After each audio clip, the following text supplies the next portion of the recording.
Hi, everyone.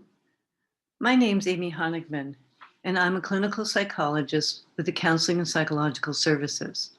I'm also the Graduate Assembly Wellness Specialist, and I work exclusively with graduate students on graduate student issues. Today, I'm here to talk with you about managing stress when things are out of your control, particularly as it relates to COVID. We all face adversity in life. It can be small, like a bad test score, or a fight with a friend. It can be big, like losing a loved one. Occasionally, it's collective and traumatic, like the current worldwide pandemic. You may be feeling lots of emotions: grief due to loss of lives, anxiety about an uncertain future, and frustrated over the lack of control over difficult situations. Maybe you're feeling unfair pressure from an advisor to keep up with your academic progress, or you're exhausted from trying to attend yet another Zoom class with a 12-hour time difference in the way. You are not alone. As this is a worldwide pandemic, all of our lives have been impacted. Our work, our progress, our activities certainly are not the same as they were a year ago.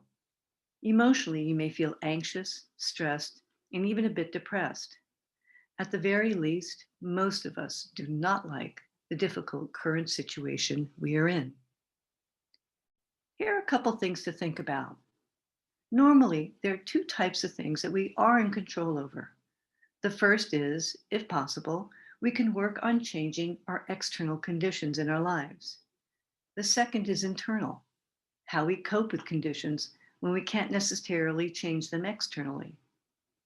Particularly with the limitations that we have to adhere to due to COVID, we can't change the situation on a large scale. So we are left to figure out how to cope with these challenges. Another thing to think about is, how would you like to see yourself rise to the occasion of dealing with the current challenges? The idea of post-trauma growth helps us look for the meaning of traumatic situations. Although you may not like the difficult situation you are in, are there ways that you can actually grow from it? Are there new things that you can try? Hobbies, sports, personal development, deepening relationships, and persevering even though it's difficult. It's important to live up to being the kind of person you respect being, especially under the current circumstances.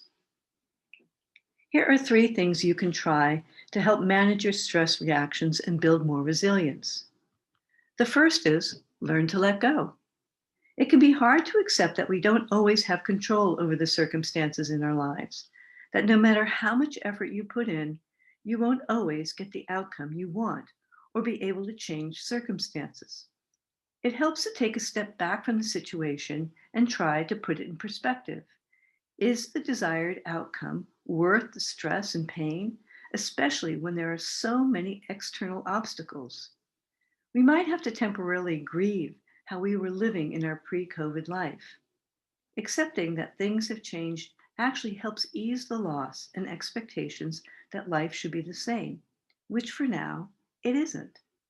Instead, look to see what you can affect and how you might grow from this time in ways that you had never anticipated. The second is take a breather. Mindful breathing practices are helpful because when our minds are racing, we're often thinking about bad things that happened in the past or worried and anxious about things that might happen in the future. Did you know that our minds wander 48% of the time? Stress makes it even harder to concentrate. Almost all of us have been challenged by keeping our focus on our work, and mindfulness can help. Take a moment to pause and breathe. Bring your attention to the present, where things are usually, mostly, fine. Rather than worrying, see if you can actually focus on and enjoy that good food in front of you. The third thing is put it on paper. Writing things down forces our brains to confront ideas and feelings one by one and gives them structure. It allows us to work through our feelings instead of glossing over or dismissing them, and can help also bring about a sense of control by creating our own narratives, our own stories about how we can take some control. Think about how you can take on one thing at a time. You may even want to write to yourself a comforting letter as though it was from a good friend who is writing to support you. Well, we hope these suggestions help, and I urge you to click on the links for more information. Take good care. Bye.